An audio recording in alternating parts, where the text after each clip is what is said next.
No one, absolutely no one can stop you from experiencing Nibbana. Nobody can stand in your way.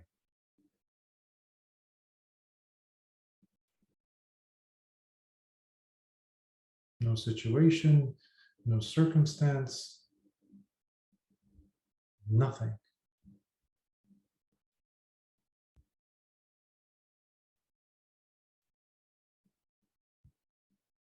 But at least nobody other than yourself.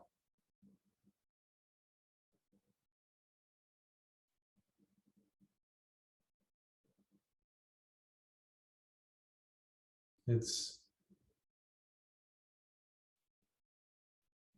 a plethora, it's a list, an unending list of circumstances, situations that make a compelling argument for us, to us, that in fact Nibbana is not possible for me because of, you fill the gap.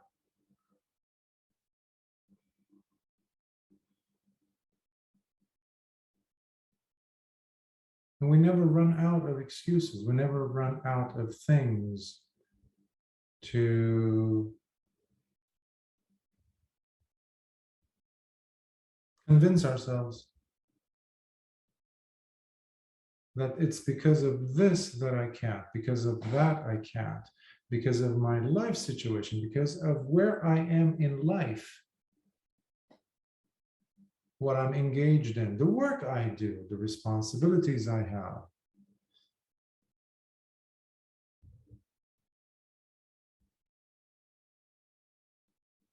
I mean, we have to come up with some excuses,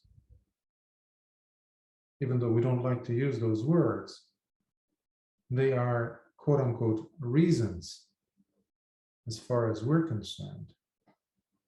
But as far as the Dhamma and the very fact that we are not yet released from our cyclical imprisonment, slavery in dukkha,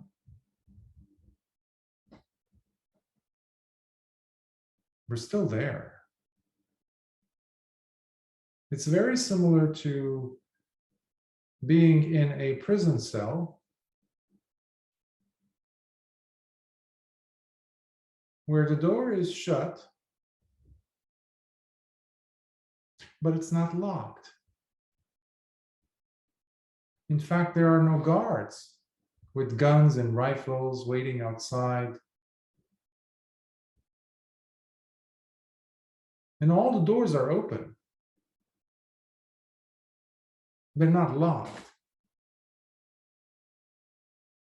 But the problem is we never bother to get up from our stool, wherever we are, a chair, squatting down on the floor in one corner of our tiny little prison cell with our head drooping down.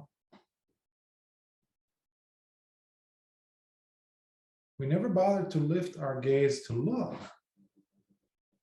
Is the door locked? Are the gates locked? I don't see any chains. I don't see any padlocks. I don't see any guards going back and forth in front of my door. Now, these are just images. Images that I'm trying to use to highlight the absence of urgency when it comes to the path, when it comes to our so-called reasons or reasonings, perhaps it's a much better term, reasonings, because it takes a certain level of commitment from us to come up with these excuses. A certain level of wanting to tell ourselves at least, hey, I'm not holding the hand of Sati as much as I would like to because, hey, my job doesn't allow me to. My role in life, I'm a mother, I'm a father. I can't because I have to run after the kids. I have to take care of the kids or the grandkids. Or I'm writing a book, or I have all these emails to respond to.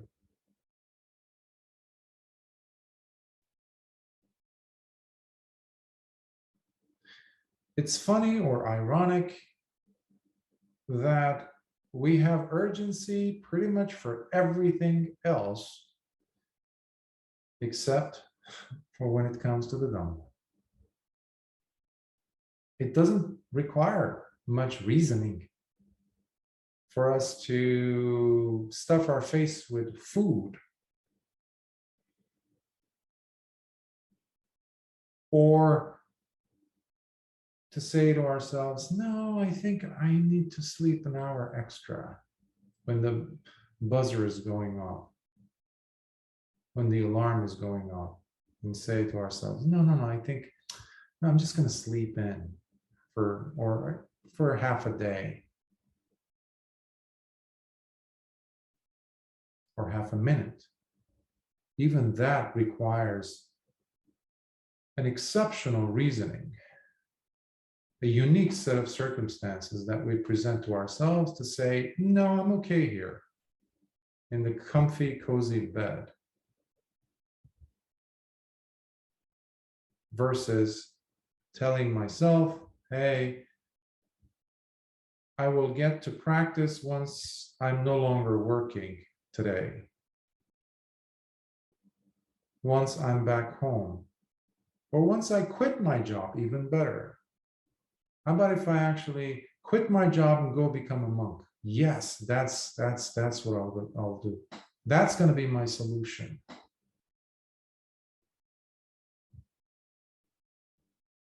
Or once my kids are grown up.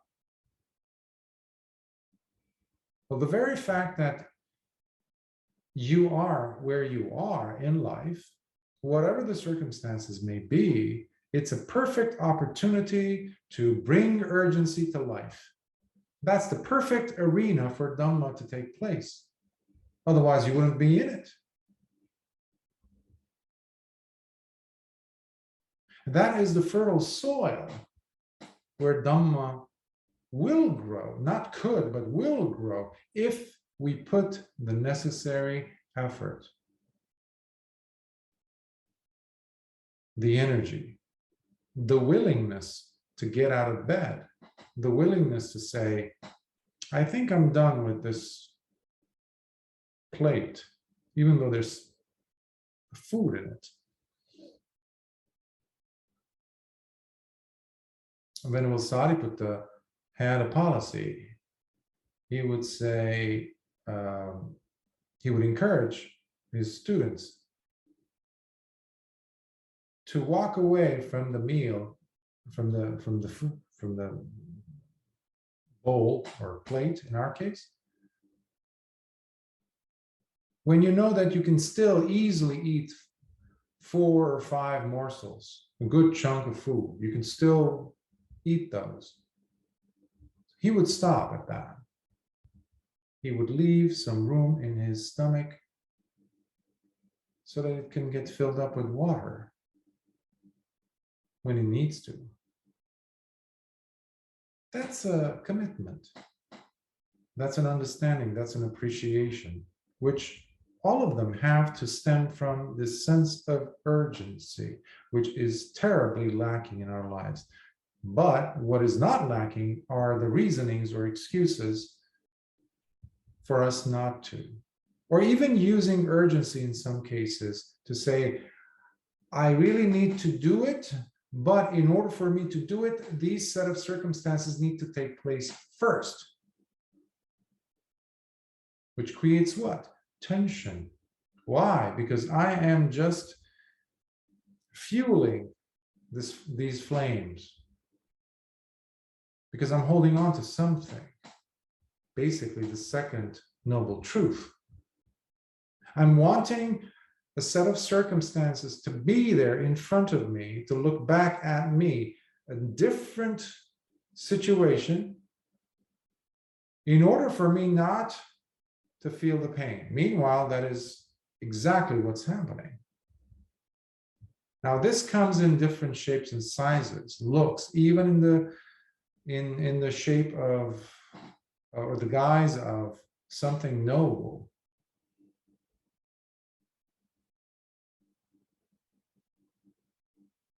We always have to ask ourselves, is there suffering in me? Am I experiencing suffering now? Is there tension in me? Is there pain in me? Is there a sense of tightness, constriction, silent contempt towards the state of affairs? Because that could also be putting us in a place where, in a state of mind where we have a tunnel vision, where we do not see the present. And this is what last week's sutta was all about. The seamstress craving comes in and cuts off the present from the future and the past and stitch these two together. We don't even see the opportunities that the present set of circumstances, present moments, set of circumstances are there for. Perhaps there are so many different avenues where the Dhamma can actually be experienced. And that is one of the reasons why I keep repeating, any moment is the perfect moment to enter into Nibbāna.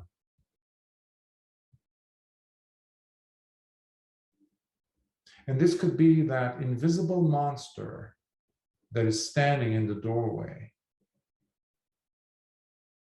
That door, those metal doors, gates, look massive, huge. Those walls look incredibly high to overcome, to walk through. But all we need to do is just gently pull on the door, the handle, and see if it could be nudged. But we're even afraid of actually seeing the possibility that the gate is open. We're terrified of that. Many of us are terrified of being released. Hence the postponement.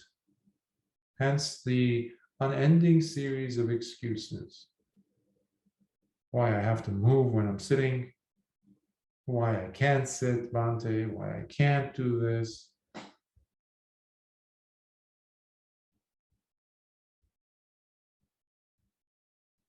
We know all of the loopholes that we've used, and we are fighting against ourselves.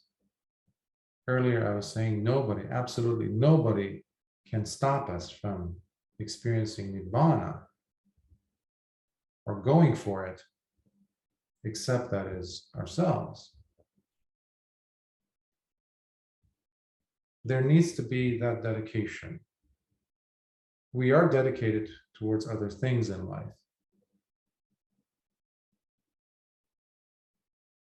We go to work, many of us kicking and screaming, but we do go to work, don't we? We don't want to get out of the house, get on a bus to go to work or to school, or get in the car and drive on the freeway, on the highways, in the rain, among crazy drivers.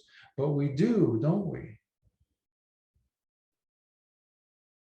That presents itself as a situation where we do acknowledge the fact that it is an urgent situation. It is an undeniably important circumstance.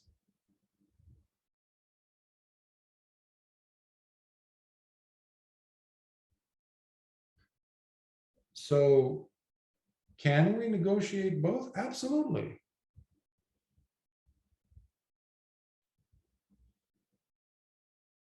Part of the brain, of course, likes to have things be perfect for this situation, including the Dhamma. So we have certain expectations that in order for me to be in a certain state, the situations or circumstances around me have to be perfect, including, for some of us, the world situation. The world has to be just, a just place. Countries have to be more respectful towards each other. Politicians have to be more considerate of their citizens. Well, don't hold your breath there,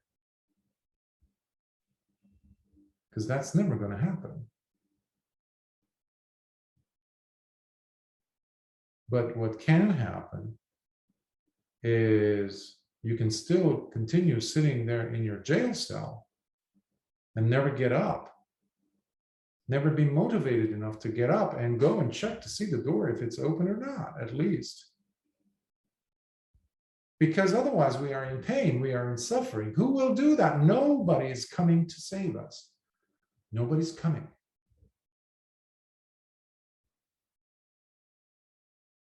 Nobody is coming to release you, to pull your hand out of that jail cell, to pull you out of the prison that you're in. That is what I'm referring to constantly when I say push ourselves out of the inertia, the ditch that we are in. At the most, Lord Buddha, the great teacher, he can encourage us.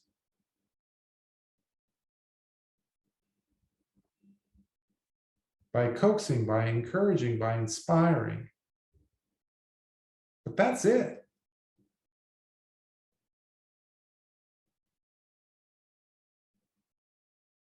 Today, I was, a few hours ago, in fact, I was covering the Ratana Sutta here at Buddhist Mahavihara in Malaysia with a group of students. And there was a question as to what do I think, what do I reckon was the intention behind Lord Buddha having Venerable Ananda ultimately recite the Ratana Sutta for the jewel discourse, which was happening in Vesali, city of Vesali. When you look at the sutta itself, it is highlighting the qualities of a noble disciple. In fact, not just a noble disciple. Lord Buddha is referring to all the 8 categories of Arya Samakas, Sotapannas, path and fruition levels, once returns, path and fruition level, Anagami, non-returner, path and fruition level, and an Arahant, path and fruition level. So all these 8, but the sutta is highlighting the importance of 2 special categories, meaning the stream winner, which Venerable Ananda was, and the Arahant, the fully liberated one. Venerable Ananda got comfy in his life after he became a Sotapanna. He lacked the urgency. He became too comfortable, procrastinating, in fact. Every time his fellow bhikkhus came, urged him, Lord Buddha. He was Lord Buddha's attendant for at least 25 years. Imagine every single day you're with your teacher as his attendant. Sooner or later, Lord Buddha is urging you to have urgency to sit down instead of going and even giving Dhamma talks left and right, or, you know, as I was saying today, being a liaison between the laity and Lord Buddha, or even among the Sangha members. Those were very valuable years that he lost. Fortunately for him, even though he didn't make the most of the time that he had with Lord Buddha while he was alive, nevertheless, within 3 months after Lord Buddha passed away, he did attain. In his 80s, we don't have to prove to ourselves that we can do that in our 80s. We don't even know if we have that much time as individuals. But what you do have is this life, the air in your lungs, right now. And that is where Lord Buddha's teaching is always, always coming back to, returning back to. The urgency, the samvega. Anyone who's teaching you Dhamma, anywhere you see the Dhamma being proclaimed, taught, explained, if there is samvega missing, there's no Dhamma. The urgency must be there. Otherwise, the person is not representing Lord Buddha's Dhamma, the teaching, properly. They are, in fact, misrepresenting. Any teacher who allows you or encourages you to delay is misrepresenting the Dhamma. We don't have time to lose. And that's why we need to always check chanda, C-H-A-N-D-A, chanda. Oftentimes I've translated as fervency, the impetus, with which we, it's the bottom line, basically. The thing that always will be guiding the steering wheel, which we call attention, specifically yoniso manasikara. Where is the attention going? Another way of looking at chanda is motivation. Where is your motivation? Earlier, I was giving the example of a lay life, for example, of where, by the way, it doesn't have to be a lay life only. You could be a monastic, a bhikkhu, living comfortably under the robes, lazily,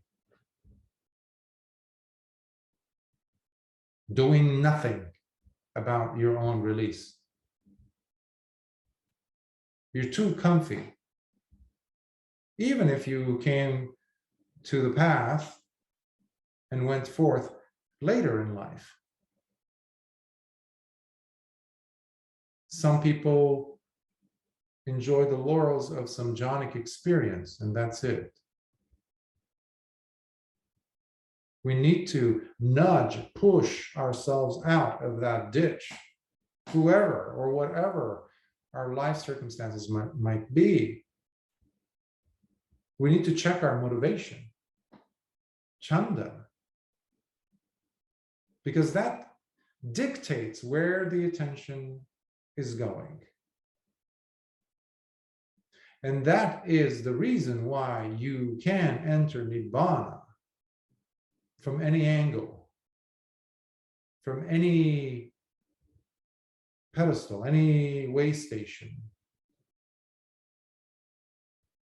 Whether you're pumping gas into your car, whether you're going up the stairs, whether you're sitting meditating, whether you're listening to a Dhamma talk, whether you're working and toiling away at your job, getting upset at a phone call where you have to have a difficult conversation with someone,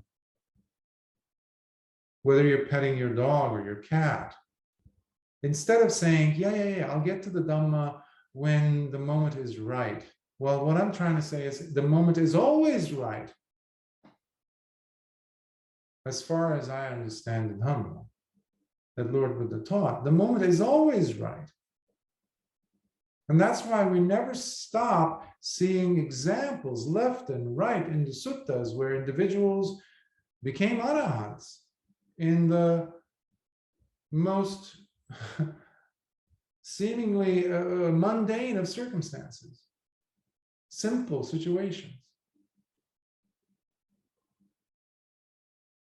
But such individuals removed themselves out of the way. They no longer were accepting any kinds of excuses, reasonings. No longer did they make sense. Because some might even leave it to the moment of death. I'll make sure that I have no craving when that moment comes, and I'm about to close my eyes for the last time, and that's the moment where I'm going to break free. Really?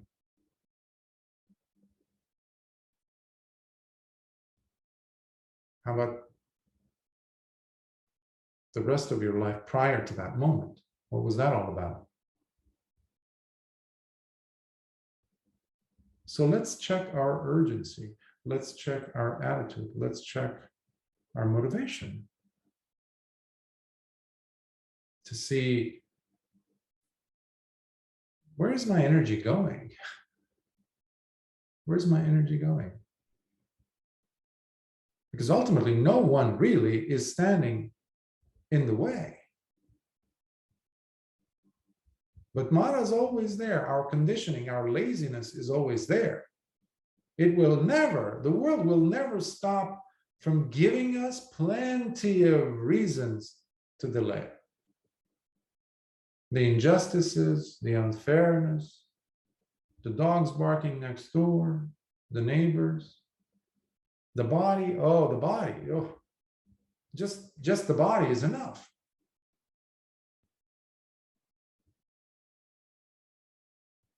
Later in his years, Venerable Sariputta would be asked how he's doing, or even when he was not asked, you hear him, you see him complaining to Lord Buddha and saying, Bhante, everything is leaking. Everything is leaking.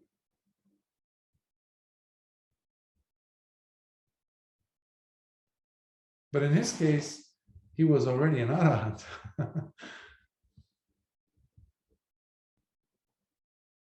Whether it's leaking or not, in the case of your own body, hey, let's do the work prior to them starting to leak. Don't wait for outside circumstances to be right. The world to, get back on the wheels or get back on its track, it's not going to happen. Your own body is working against you. You sit for 1 hour and it wants to twitch and move and this and that. You try to sit for 2 hours, 3 hours, more aches and pains. So let's use those. Let's use those as much as possible. Use your working environment, whatever it is. Use the tight, tension-causing relationships. Unless, of course, you have the ability to cut those. If they're toxic, it's not, I'm not trying to recommend here that if it's a toxic situation, it's a harmful situation in any way, shape, or form, and you do have the means to get out, for you to maintain that, to continue somehow, that would be wrong. That would be, in fact, akusala, unwholesome. That is not the message here, of course, you understand. But to have ownership of what it is that I want. What are my options here? And if I have to take care of my family, if I have to do this, if I have to feed my dogs, and if I have to do that, and so I have some responsibilities here. Okay, Can I maintain those responsibilities and do the very best that I can, while also having, at the very least, equal amount of urgency when it comes to me being with my object of meditation? At the very least, do I have sati when I am doing this? When I am yelling at my neighbor, can I do it with sati? When I'm being lazy, can I do it with sati? When I'm convincing myself that I'm just going to hit the snooze button, I'm going to still remain in my bed, can I have the audacity to say, okay, I will allow you to do that, but only if every millisecond is spent with sati.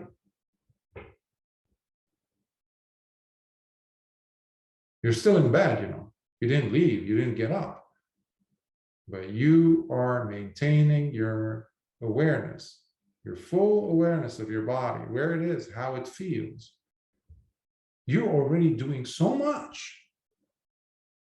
You are in the middle of the present moment.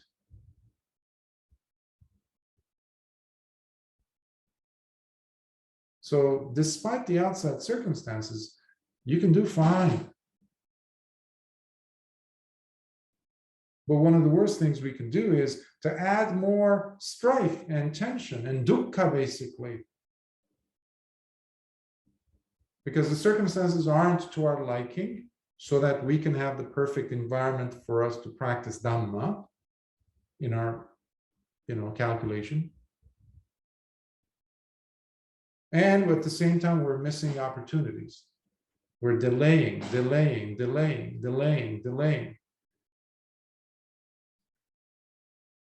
Let's not delay anymore. Nobody's coming to help to pull you out of the jail cell. Nobody. Not your teacher, not the Dhamma. You have to use the Dhamma for the Dhamma to work, The treasure map is only as good as you putting the effort to go all the way to find it, dig it up, and hold the treasure in your hands. That's when the treasure map really is served its purpose. At which point you toss it away, of course. Because why? You have the treasure now. Each of us is sitting on a very accurate, unfailing treasure map. But it takes guts, it takes energy, it takes determination, it takes effort, it takes patience. It takes the willingness to get up from that corner and to do something about it. Fortunately, you still have the Dhamma, the treasure map. But that's not everything. We need to walk the talk. We need to really do it. Many people came, even at the time of Lord Buddha, they listened to him. Many of his own students listened, heard him. Not everyone did see the Dhamma, Majority of the monks never actually attained. Majority of the nuns never attained. A big chunk of them did, of course. Of course, initially in the sasana's beginnings, absolutely. You were surrounded by arahants. But slowly, it dropped. So you didn't have arahants, you had the other stages. Slowly, the arahants dwindled. And then you had more and more of the lower levels of Arya Savakas.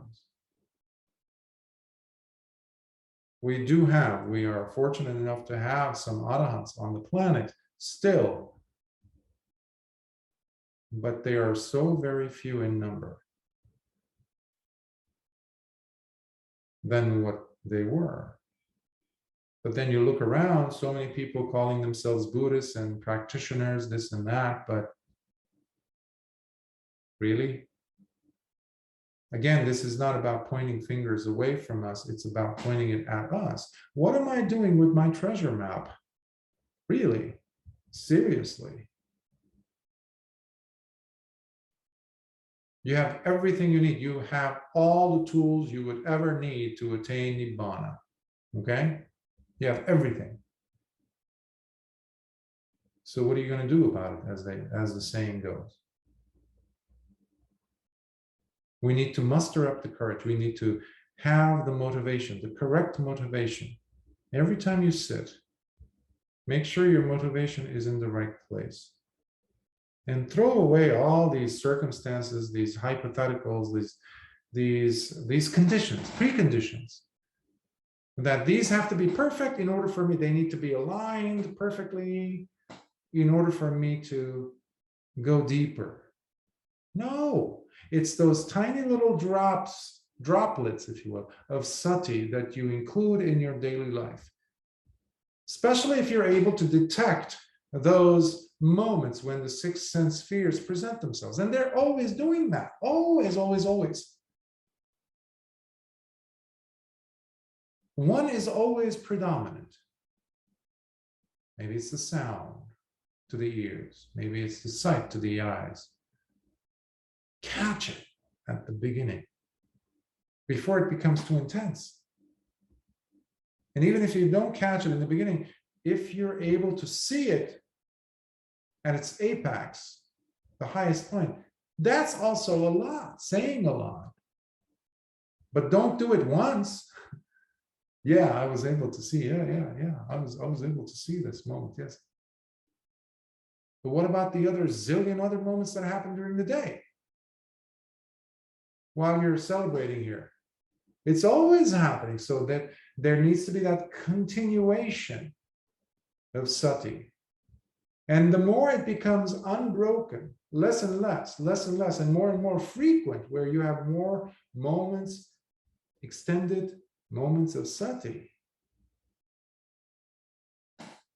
your paces are getting quicker and longer as you reach towards your treasure.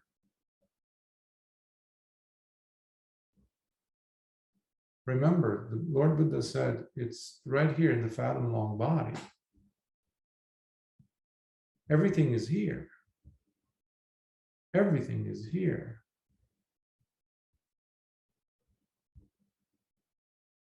Nobody's going to stop you from attaining Nibbana. Not now, not ever. That's a good thing. At least let us get out of the way and push ourselves up into standing and get out of this prison cell.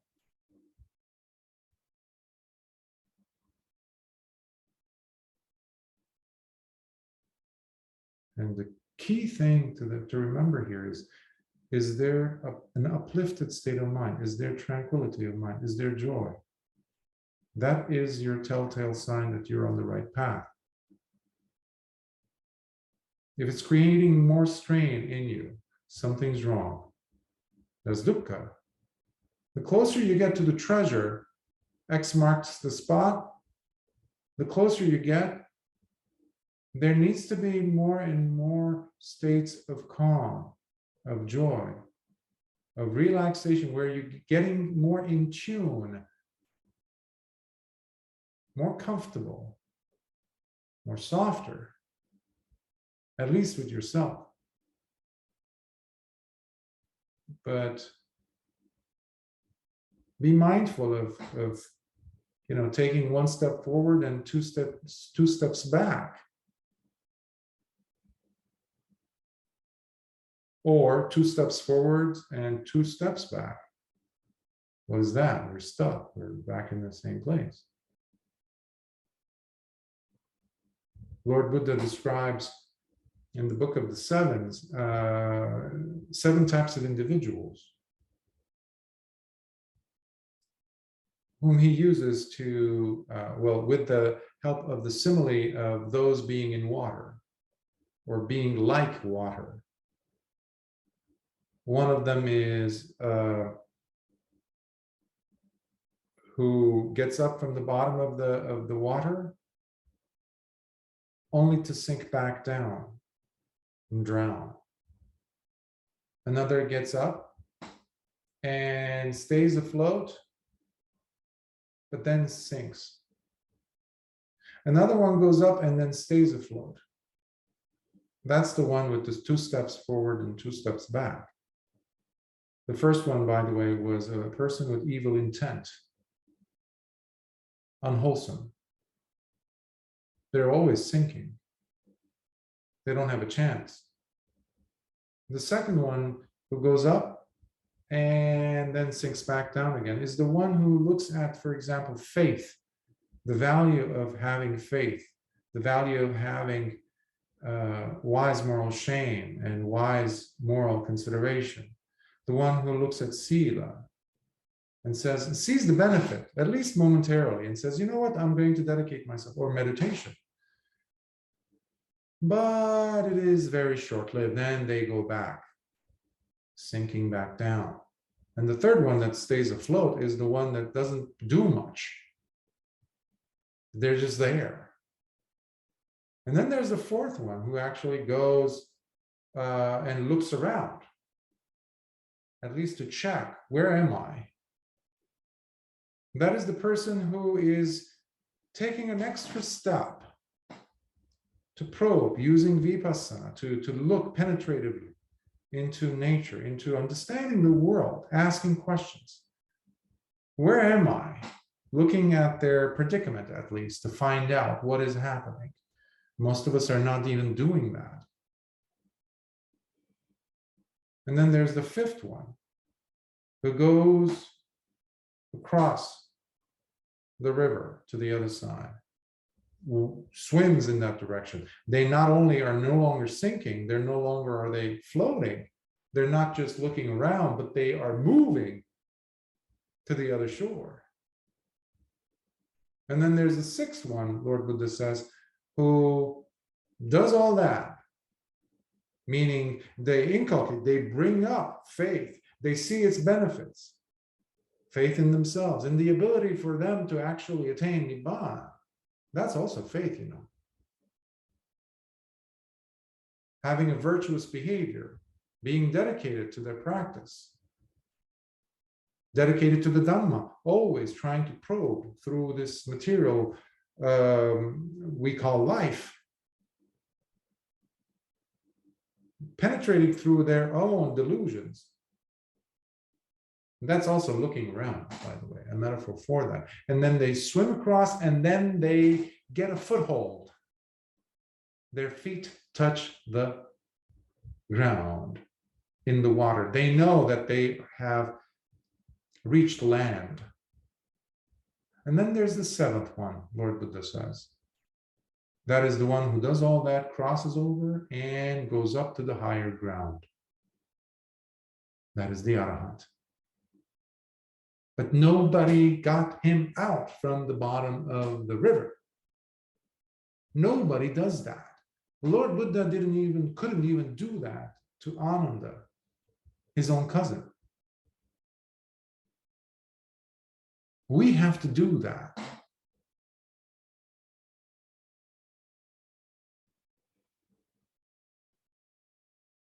We have to do that ourselves. So otherwise, we could be so close to the Dhamma, it would be as similar to the simile, actually, the metaphor that Lord Buddha used of the soup and the spoon.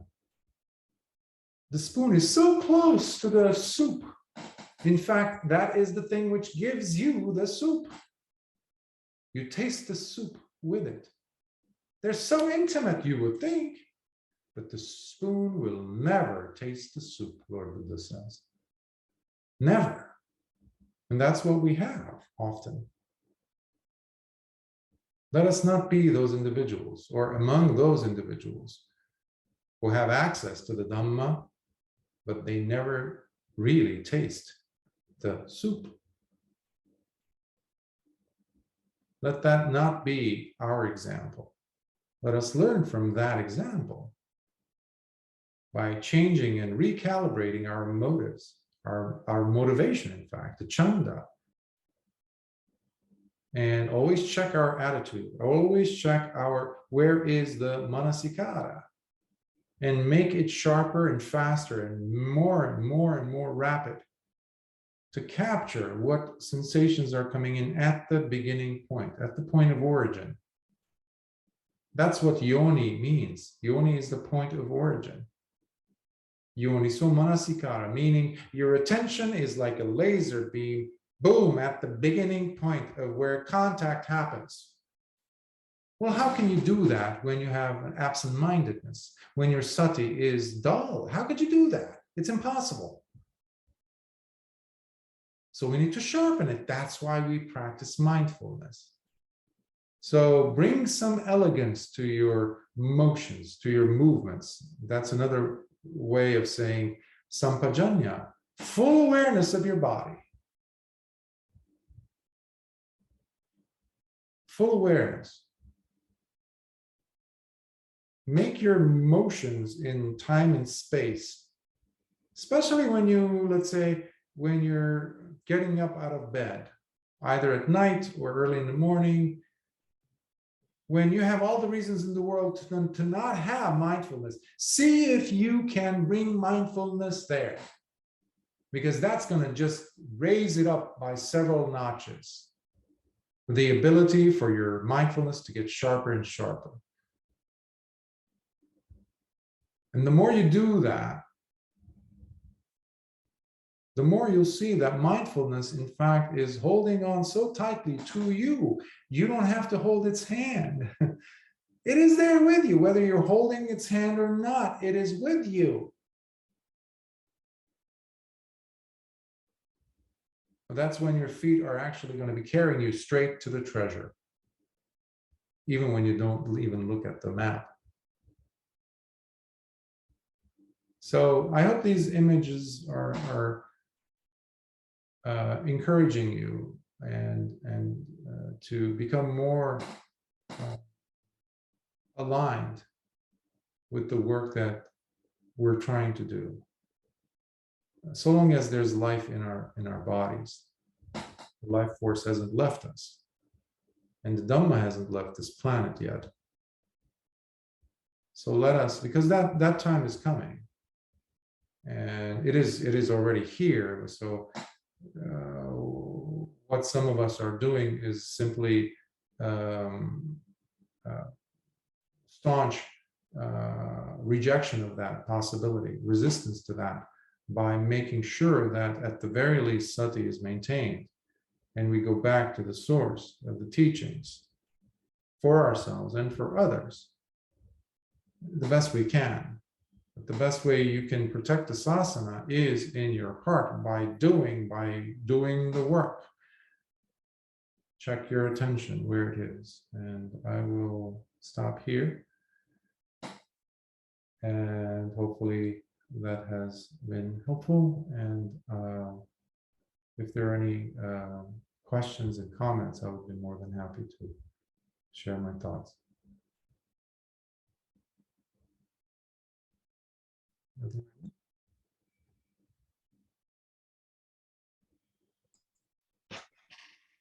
Bhante, thank you for your talk. When I hear you speaking about Sati and you bring up Sampajañña, full awareness of our body, I have a little bit of a conflict come up in my mind, and I'm sure it's simply a lack of understanding on my part and hearing different teachers give different interpretations of what we're doing. So I believe I understand the full awareness of my body when I'm being mindful of everything day to day and every action, and I'm looking at my response to them, and I'm looking at where I'm craving and clinging and whether it's a positive response. So feeling in my body, I'm feeling for those tensions and tightnesses and reactions to see how I'm responding. But then also when in some videos I've been looking at lately, I have heard the word flow state come up, and I can remember as a younger person playing sport where sometimes I was in what I'd call a flow state.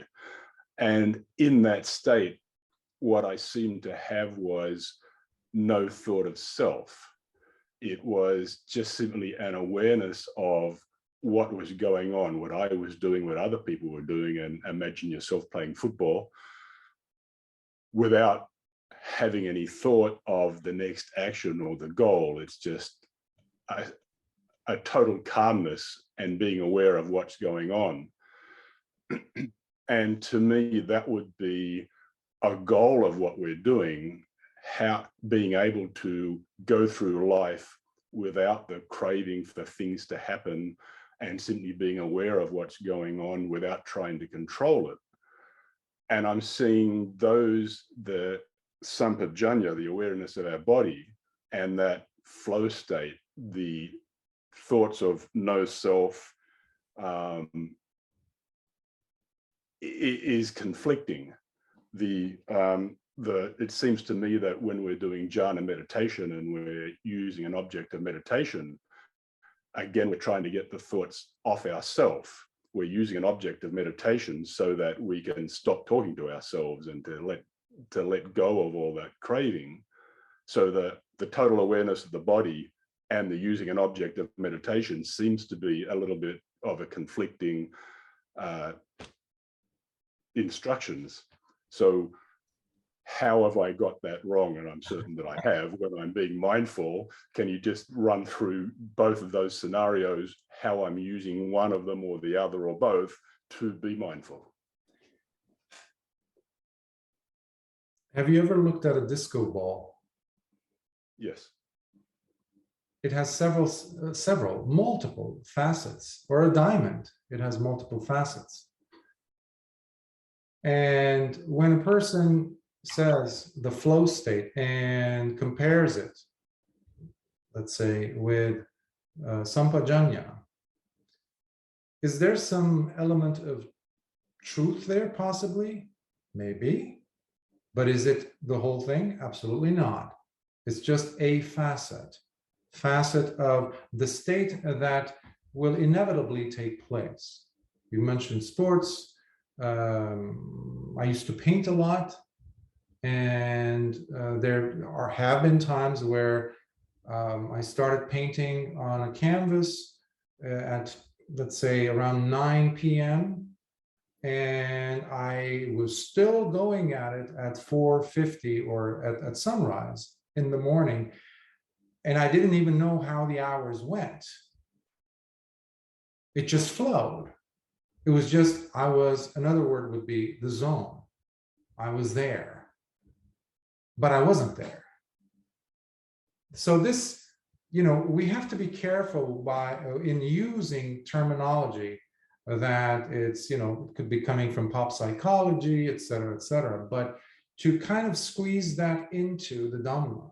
Today, for example, we were talking about the Ratana Sutta, as I mentioned earlier, and in it, there's a verse that Lord Buddha is saying, the Dhamma is the precious gem, the precious jewel. Nothing can be compared to it. So in my attempt to kind of clear up the air for you here with these different terms and definitions and descriptions is to leave the Dhamma out of it. Because these other experiences are simply facets of the disco ball or the diamond. It's when we try to make the Dhamma fit that's when we're creating conflicting, as you said, situations, at least for ourselves.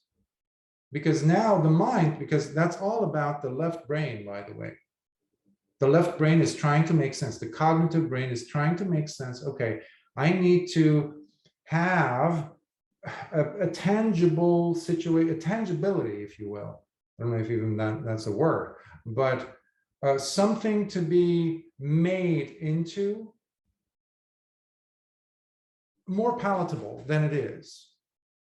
A non-linear reality to be turned into linear. It has to make sense to me, type of a thing. Can I jot this down, at least in words?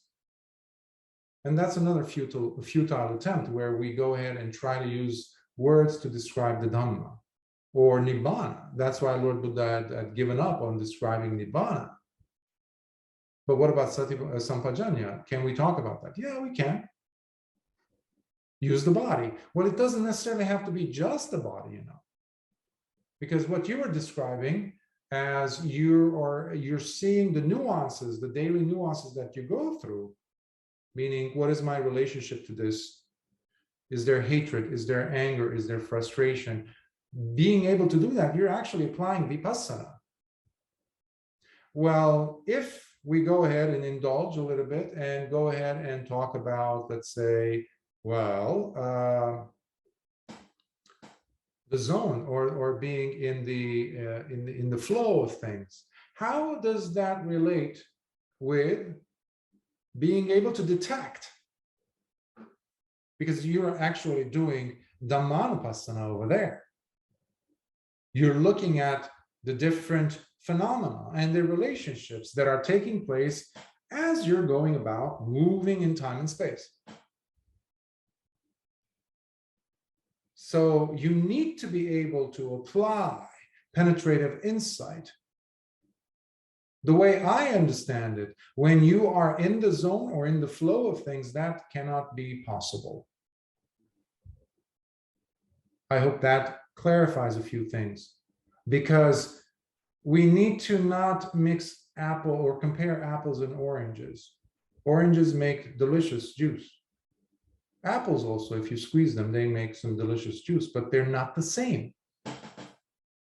Their flavors are different, but they're both fruits.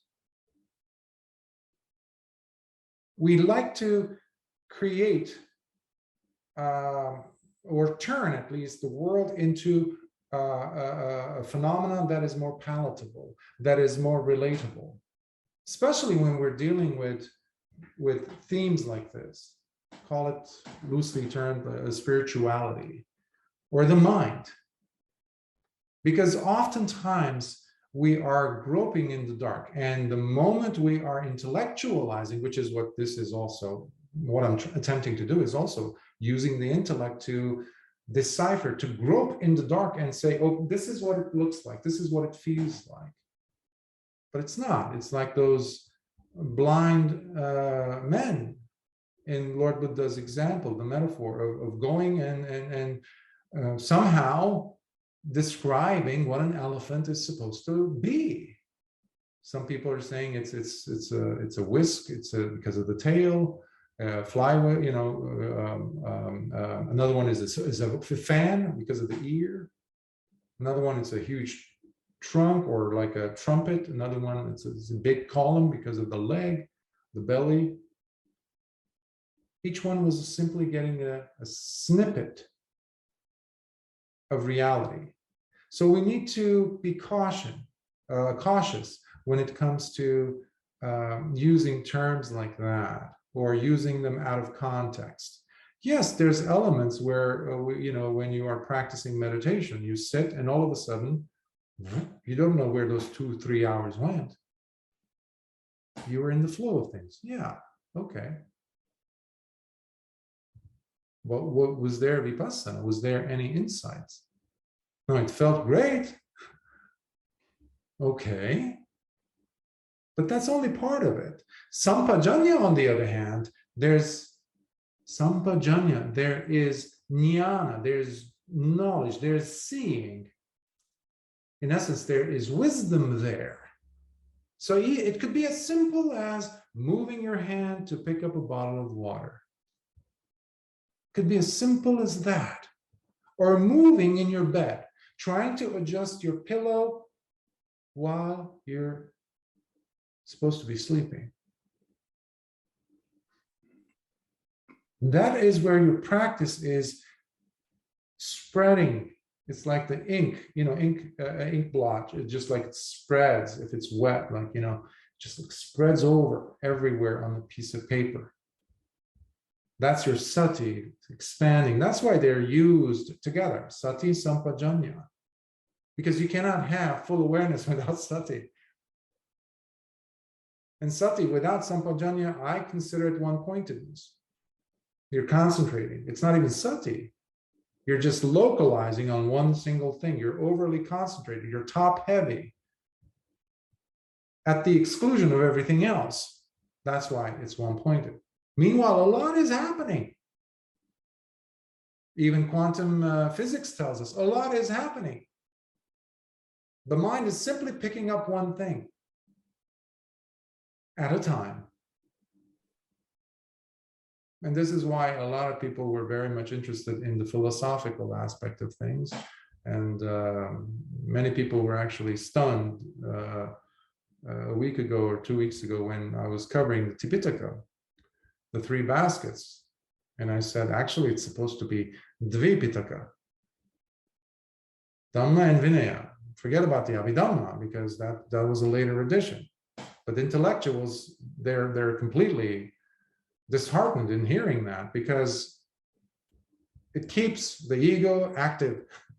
It keeps you procrastinating, period. It doesn't get you closer to Nibbana. So let's look at the disco ball as a whole and enjoy this different sparkles that we get to see, the reflections. And yeah, the flow is nice. But where is the mind? Remember, this is a wisdom path, and wisdom comes first, to be able to see that. Because if you are in pain, if you're being, well, in a very uncomfortable position, physically you're being tortured, let's say, you're in physical pain, can you, yeah, you would like to have a situation be where you're in the flow of things, where you're not feeling. Like when my father was in the hospital, they couldn't even find a vein for them to put the needles in so that they can do, blood transfusion or dialysis. They were doing the dialysis from his neck, imagine, because they couldn't find any place. Of course, he wanted to be out. He just wanted out. This was it. He didn't want any more of this thing called life. But, I mean, the best thing for him would have been just to exit, right? So the flow would have been perfect, but that would not teach him anything.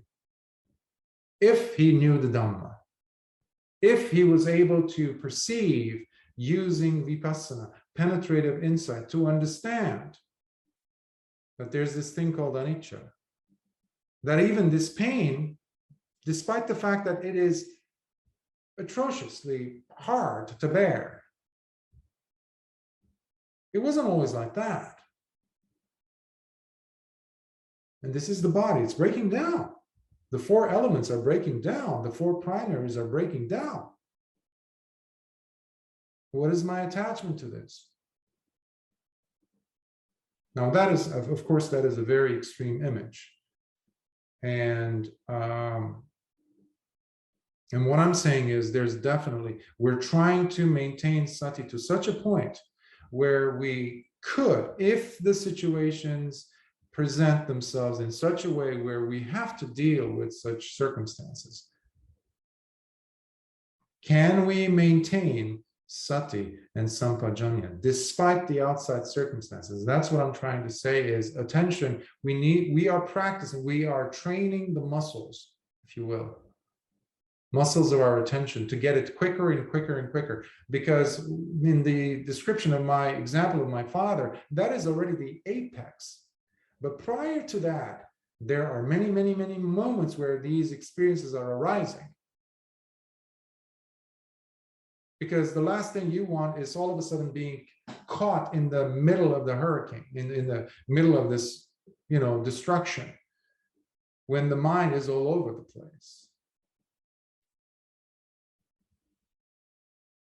But fortunately, before he died, I was next to him, by the way. And he was very calm, and I chanted to him, and he left his body with a smile. and the mind was calm. And he ended up in a nice place too. So, just side note. So I don't know. Was I in the ballpark, Greg, of answering your question? Of course, as always, you are. It doesn't mean I don't have some other questions that come up. So I'm just wondering,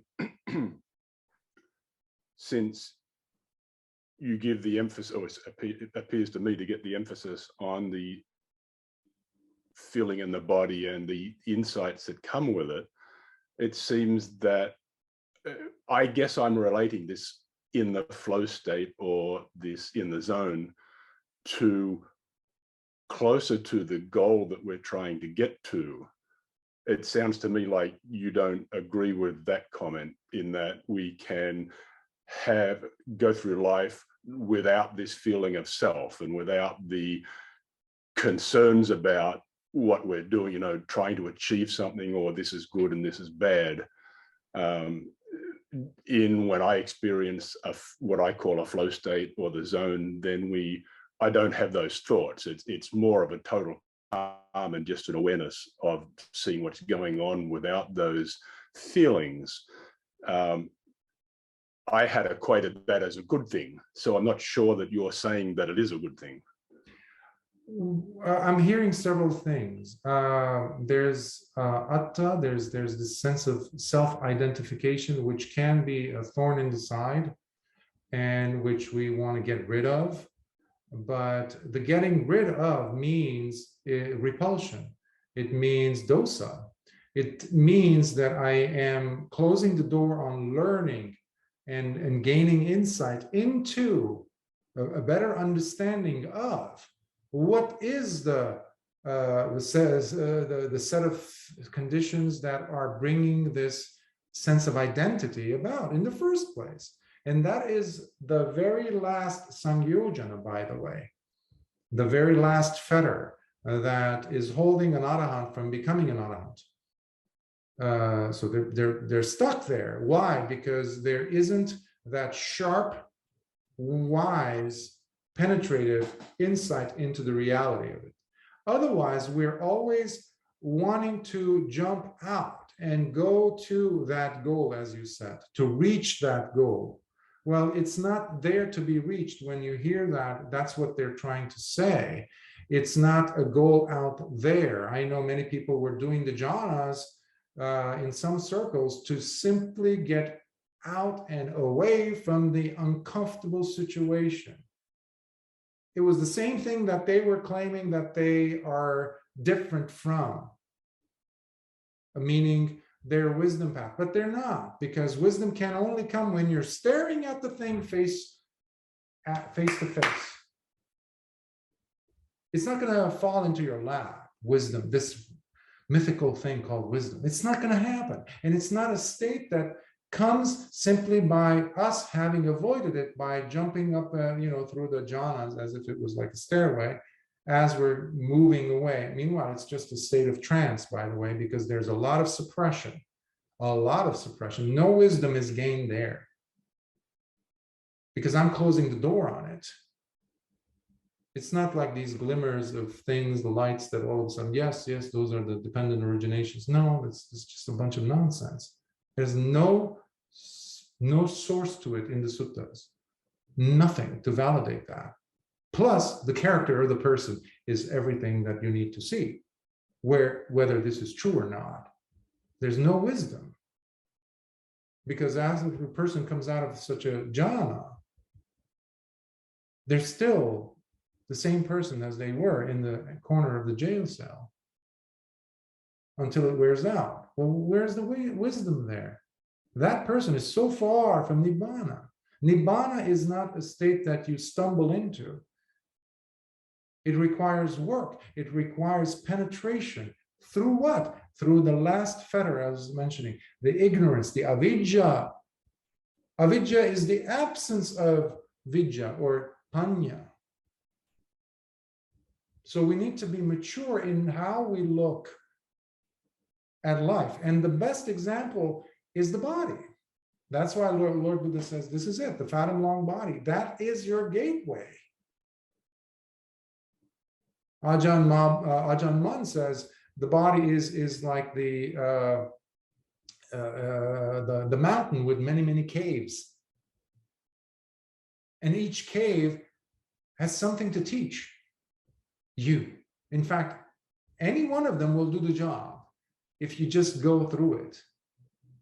If you just go through it. But it's, that's why we need to go back to the suttas and not pay so much attention to this Bhante or that Bhante or this, whatever their rendition of how they think Nibbana should be, because there is a lot of misinformation. Many people are sleeping comfortably, having misled a lot of people. Unfortunately, I don't know how they're doing that. And today, again, that image came to mind of how disturbing it is to me to see that a bhikkhu sells books, gets a profit from selling books. That's such a hard concept to get into my thick skull. I can't seem to understand that. How is that possible? A bhikkhu who is supported by laity, who gets his 4 requisites by the generosity of the laity, which means their whole purpose of being alive is to serve the laity, not to sell something. That's an oxymoron. It shouldn't happen. But I'm surprised to see this, not just in American or Australian or British monks, but also in the East, in Eastern countries, bhikkhus that come from Eastern, ethnic backgrounds, etc. I'm stunned. I don't want to go on a tangent, but I just felt like it was needed to be said, because what we say as teachers is extremely important. We have to hold ourselves to such a high level. We have to always compare ourselves. Well, in a humble way, to make sure that we are not misrepresenting Lord Buddha's teaching. Otherwise, I can just come up with my own interpretations of things and say this and that, whatever we read in a pop psychology book or whatever is selling. Recently, a few months ago, I read an article written by a very, very well-known Thai forest monk, who happens to also be the abbot of a very famous monastery somewhere in Europe, writing about emptiness, sunyata, and how he was bending over backward without having a voice, simply to be presenting an acceptable position. Acceptable because the magazine where he had submitted this article is pretty much very Mahayana, and he's supposed to be a Theravada monk. And he's again a Mahatera. So how it was highly inappropriate. He basically was very apologetic in his tone. If you could capture a voice, that was it. Apologetic towards the position of the Theravada, the earliest teachings of Lord Buddha as it relates to anatta and shunyata, by the way. And there was a whole mix-up, mash-up, and what is this? I could have easily read it and thought this was written by a Mahayanist, easily. And that was very disturbing, because this Ajahn is an Ajahn, is Mahatera. So that is where we're basically serving the palate, today's palate of listeners, by sacrificing the Dhamma, and that is misrepresenting the Dhamma, whether we're wearing robes or not. So unfortunately, nobody's talking about these things. I don't know why, but I have a note here. Oh, sorry. It's from Chitta. It says we have to, unfortunately. I know I went on a tangent there, Greg, as usual. Thank you anyway. Any thoughts, questions before we close? Okay, so let us share some notes. May suffering ones be suffering free and the fear struck fearless be. May the grieving shed all grief and may all beings find health relief. May all beings share in these merits that we have thus acquired for the acquisition of all kinds of happiness. May beings inhabiting space and earth, devas and nagas of mighty power share in these merits of ours. May they long protect the Buddha's dispensation. Sadhu, sadhu, sadhu. May you be well. May the triple gem bless you and your loved ones. Next week, we will resume the suttas. I believe it will be the Anathapindiko Vada Sutta, which is from Majjhima Nikaya 143. I haven't translated it yet, but I'm sure I will be able to by then. And it's a wonderful sutta, and as you guessed it, it's about Anathapindika. And it's a good sutta. So I'll see you next week. Be well and practice. Check your motivation. Make it count. Make it count. Sukhi Hotu.